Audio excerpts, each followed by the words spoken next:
ഹേമന്ത് സോറൻ സർക്കാർ നടപ്പാക്കിയ, പ്രത്യേകിച്ച് സ്ത്രീകളെ ലക്ഷ്യമിട്ട് നടപ്പാക്കിയ ചില പദ്ധതികളെങ്കിലും അതിൻ്റെ ഒരു അഡ്വാൻറ്റേജ് ഈ ഇന്ത്യ ബ്ലോക്കിന് ഉണ്ടാകാനുള്ളൊരു സാധ്യതയില്ലേ? കാരണം ഹേമന്ത് സോറൻ്റെ ഭാര്യ കൽപ്പന സോറൻ മുൻപിൽ നിന്ന് തെരഞ്ഞെടുപ്പ് പ്രചാരണം നയിക്കുന്നു, അവരും മത്സരിക്കുകയൂടെ ചെയ്യുന്നു. അപ്പോൾ സ്വാഭാവികമായിട്ടും ഈ വനിതകളെ മുൻനിർത്തി, അല്ലെ വനിതാക്ഷേമം മുൻനിർത്തി നടപ്പാക്കിയ പദ്ധതികൾ, വനിതകളുടെ അക്കൗണ്ടിലേക്ക് നേരിട്ട് പണം എത്തിക്കുന്ന സ്കീം, അതിൽ അടുത്ത വാഗ്ദാനമായിട്ട് അതിന് 2500 രൂപയായിട്ട് അത് വർദ്ധിപ്പിക്കും എന്ന വാഗ്ദാനം, പിന്നെ പ്രായമായ സ്ത്രീകൾക്ക് പെൻഷൻ കൊടുക്കാനുള്ള പദ്ധതി അത് നടപ്പാക്കി, ഇതൊക്കെ ഒരു ഇമ്പാക്റ്റ് ഉണ്ടാക്കാനുള്ള ഒരു സാധ്യതയില്ലേ? രാജീവ്, ഒരു കാര്യം വളരെ വ്യക്തമായി ഞാൻ പറഞ്ഞു. ഹേമന്ത് സോറന്റെ കഴിഞ്ഞ, അതായത് ഇപ്പോൾ അവസാനിക്കുന്ന ടേമിലെ ഗവൺമെന്റ്, ആ ഗവൺമെന്റ് വെൽഫെയർ സ്കീംസിൽ വളരെ വലിയ പ്രാധാന്യം നൽകി എന്നുള്ള കാര്യത്തിൽ സംശയമില്ല. കാരണം ഒരു വോട്ട് ബാങ്ക് ക്രിയേറ്റ് ചെയ്യുക, ഒരു പെർമനന്റ് ആയ ഒരു വോട്ട് ബാങ്ക് ക്രിയേറ്റ് ചെയ്യാനുള്ള നീക്കത്തിന്റെ ഭാഗമായിട്ടൊക്കെ നമുക്കത് പൊളിറ്റിക്കലി വ്യാഖ്യാനം ചെയ്യുമ്പോഴും ഒരു കാര്യം ശരിയാണ് രാജീവ് പറഞ്ഞത്. സ്ത്രീകൾ എന്ന് പറയുന്ന, ബീഹാറിൽ നിതീഷ് കുമാർ നടത്തിയ ഒരു പ്രത്യേക വോട്ട് ബാങ്കിന്റെ ക്രിയേഷൻ, അതായത്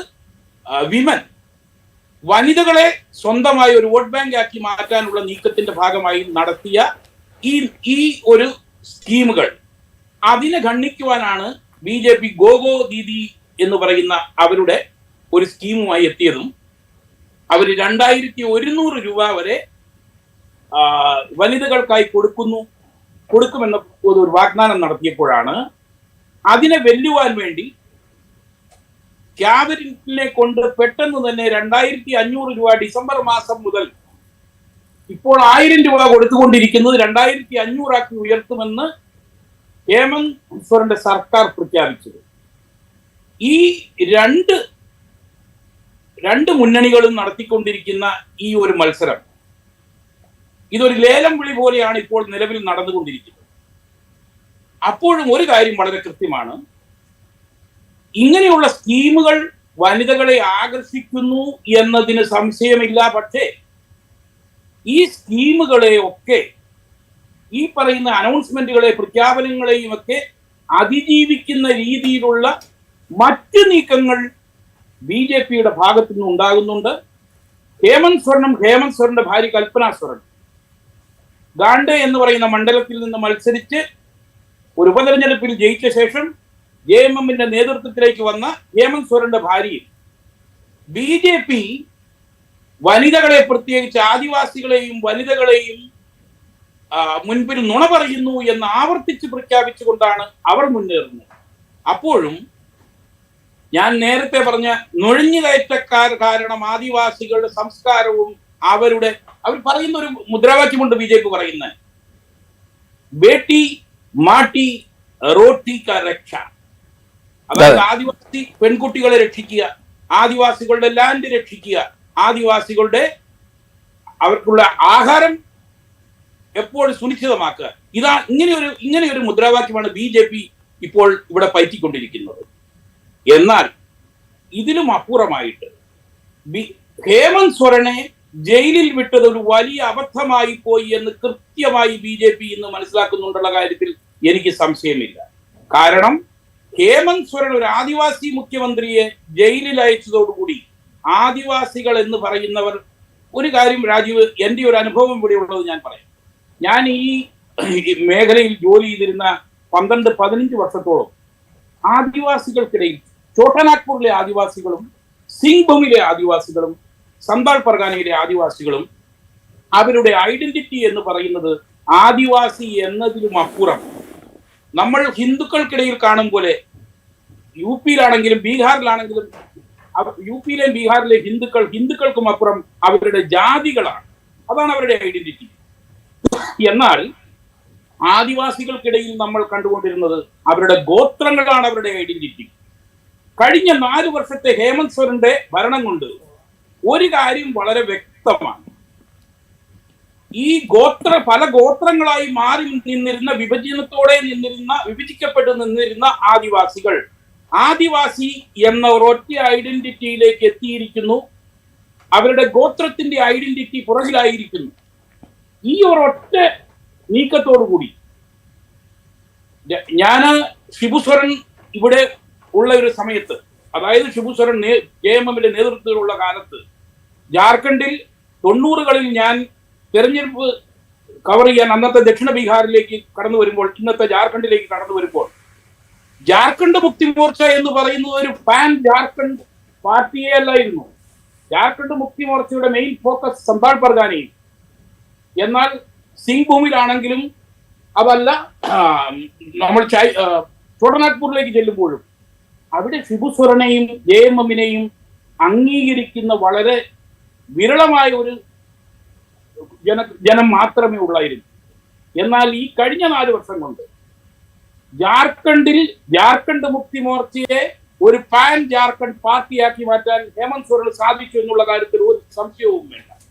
അതുകൊണ്ടാണ് BJPയെ ഇന്ന് അൺനെർവ് ചെയ്യുന്ന എന്തെങ്കിലും ഒരു ഫാക്ട് ഉണ്ടെങ്കിൽ കഴിഞ്ഞ 4 വർഷം കൊണ്ട് ഈ സംസ്ഥാനത്തെ എല്ലാ മേഖലകളിലും നിറഞ്ഞു നിന്നിരുന്ന ഒരു പാർട്ടിയായ BJPയെ നേരിടാൻ തക്ക വിധം രാഷ്ട്രീയമായും സാമൂഹികമായും ശക്തി ആർജിച്ചുകൊണ്ട് മുന്നേറുന്ന ഒരു പാർട്ടിയാക്കി JMMനെ മാറ്റുവാൻ അദ്ദേഹത്തിന് ഹേമന്ത് സോറന് സാധിച്ചു എന്നുള്ളതാണ് BJPയുടെ ഇന്നത്തെ ഏറ്റവും വലിയ പ്രശ്നം. എന്നാൽ രാജീവ്, ഒരു കാര്യം കൂടെ നമ്മൾ ശ്രദ്ധിക്കുക.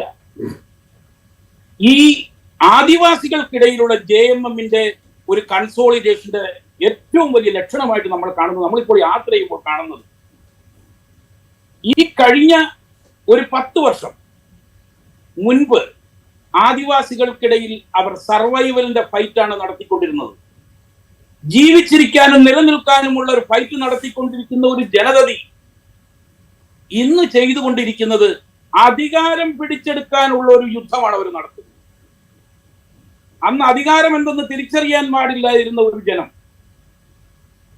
ജീവിക്കാൻ വേണ്ടിയിട്ട് ഓരോ ദിവസവും ഒരു പിടി അരിയെങ്കിലും സ്വന്തമായി വേണമെന്ന് ആഗ്രഹിച്ചുകൊണ്ട് വനങ്ങളെ ആശ്രയിച്ചിരുന്നവർ, മറ്റുള്ളവരുടെ കൃഷിസ്ഥലങ്ങളിൽ ജോലി ചെയ്തുകൊണ്ടിരുന്ന ആദിവാസികൾ ഇന്ന് they are into a conflict for power, not for survival.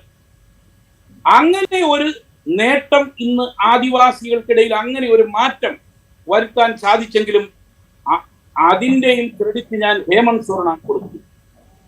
ഇതൊക്കെ പറയുമ്പോൾ BJP എന്ന് പറയുന്ന ഒരു വലിയ രാഷ്ട്രീയ ശക്തിയെ നേരിടാൻ ഒരു അവസരം കിട്ടിയപ്പോൾ അതിനെ പൂർണ്ണ ശക്തിയോടെ നേരിടുന്നതിന് പകരം തന്നെ ജയിലിലേക്ക് പറഞ്ഞു വിടുവാൻ തക്ക രീതിയിലുള്ള സാഹചര്യങ്ങൾ തന്റെ കൂടെ നിൽക്കുന്നവരെ കൊണ്ട് സംഭവിച്ചു എന്നതിന്റെ ഒരു ആഘാതം ഹേമന്ത് സോറനും ഉണ്ടായി എന്നുള്ളത് ആദിവാസികൾക്കിടയിൽ ഇന്ന് വലിയ ഒരു ദുഃഖകരമായ കാര്യമാണ്. ഇവിടെ നമ്മളിത് പറയുമ്പോൾ ഹേമന്ത് സോറൻ ജയിലിൽ പോയത് തിരിച്ചു വന്നപ്പോൾ തന്റെ പിതാവിന്റെ ഒരു ലുക്കലൈക്കായി മാറാൻ അദ്ദേഹം ശ്രമിച്ചിരിക്കുന്നു എന്നുള്ളത് നമ്മൾ കാണുന്നതാണ്. ഹേമന്ത് സോറനെ സംബന്ധിച്ചിടത്തോളം ഇന്നുള്ള ഏറ്റവും വലിയ ശക്തി എന്ന് പറയുന്നത് ഞാൻ നേരത്തെ സൂചിപ്പിച്ച Jharkhand Mukti Morcha stands for the adivasis first and the others next എന്നുള്ള ഒരു വികാരം ആദിവാസികൾക്കിടയിൽ, അത് മുണ്ടായാണെങ്കിലും ഹോയാണെങ്കിലും സന്താൾസ് ആണെങ്കിലും പഹടിയാസ് ആണെങ്കിലും ആദിവാസികളിലെ എല്ലാവിധ ഗോത്രങ്ങൾക്കിടയിലും ഒരു യൂണിറ്റി, ഒരു ഐക്യം, ആദിവാസി എന്ന ഐഡന്റിറ്റിയിൽ നാം നിൽക്കണം, ഒന്നിച്ചു നിൽക്കണം എന്ന ഒരു വികാരം അവർക്കിടയിൽ ഉണ്ടാക്കി കൊടുത്തു എന്നുള്ളത് സത്യമാണ്. ഇതൊക്കെ ഞാൻ പറയുമ്പോഴും ഞാൻ ഏറ്റവും ആദ്യം സംസാരിച്ചൊരു കാര്യമുണ്ട്. അത് ജനറൽ സീറ്റുകൾ, ഈ റിസർവ് ചെയ്യപ്പെട്ട 28 സീറ്റുകൾ ട്രൈബലുകൾക്കും 9 സീറ്റുകൾ ദളിത്സിനും വേണ്ടിയുള്ളതാണ്. അതിനുശേഷമുള്ള ബാക്കി 81 ബാക്കി സീറ്റുകളിൽ JMMന്റെ സർവൈവൽ എന്ന് പറയുന്നത് അവിടുത്തെ ചില ഈ സദാൻ എന്ന് പറയുന്ന, മാത്തോസ് എന്ന് നമ്മൾ വിളിക്കുന്ന, നമുക്കറിയാം JMMന്റെ തുടക്കം എവിടെ നിന്നാണ്. ജാർഖണ്ഡ് മുക്തി മോർച്ചയുടെ തുടക്കം എന്ന് പറയുന്നത് വിനോദ് ബിഹാരി മാത്തോ എന്ന് പറയുന്ന ഒരു നേതാവിൽ നിന്നാണ്. ആ നേതാവിൽ നിന്നാണ് ഷിബു സോറന്റെ കൈകളിലേക്ക് ജാർഖണ്ഡ് മുക്തി മോർച്ച എത്തിച്ചേരുന്നത്.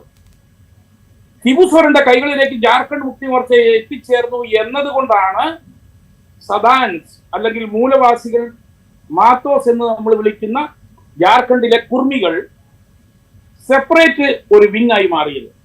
അങ്ങനെയാണ് ശിബു സോറന്റെ ആദിവാസികളും മൂൽവാസികളും തമ്മിലുള്ള ദൂരം വർദ്ധിച്ചത്.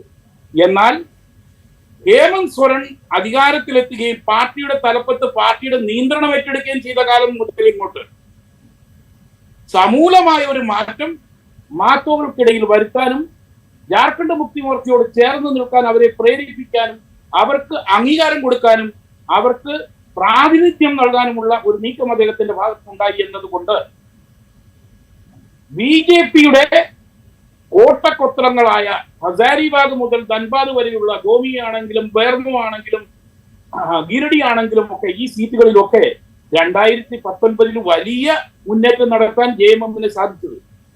ജാർഖണ്ഡ് രൂപീകൃതമാകുന്ന കാലത്ത് JMM ഒരു ചെറിയ പാർട്ടിയായിരുന്നു നിയമസഭയിൽ.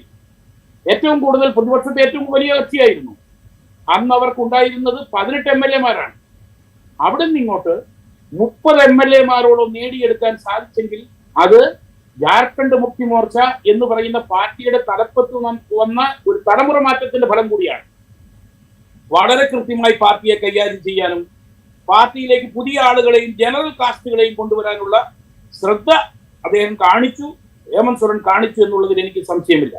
അതുകൊണ്ടാണ് ഇന്ന് ബി.ജെ.പിയും JMM തമ്മിൽ ബി.ജെ.പി നേതൃത്വം കൊടുക്കുന്ന NDA-യും JMM നേതൃത്വം കൊടുക്കുന്ന ഇന്ത്യ ബ്ലോക്കും തമ്മിൽ ഒരു ഏറ്റുമുട്ടൽ, edge of the seat finish, കാട്ടേ കാ ടക്കർ എന്ന് ഹിന്ദി പറയും.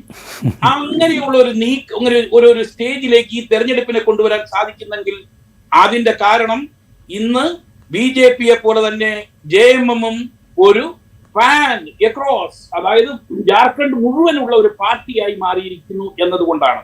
അപ്പോഴും JMM-ന്റെ കണ്ണീര് വീഴാൻ പോകുന്നെങ്കിൽ അതിന്റെ കാരണം ഞാൻ നേരത്തെ പറഞ്ഞല്ലോ, കോൺഗ്രസ് എന്ന് പറയുന്ന അവരുടെ കുട്ടികക്ഷിയാണ്.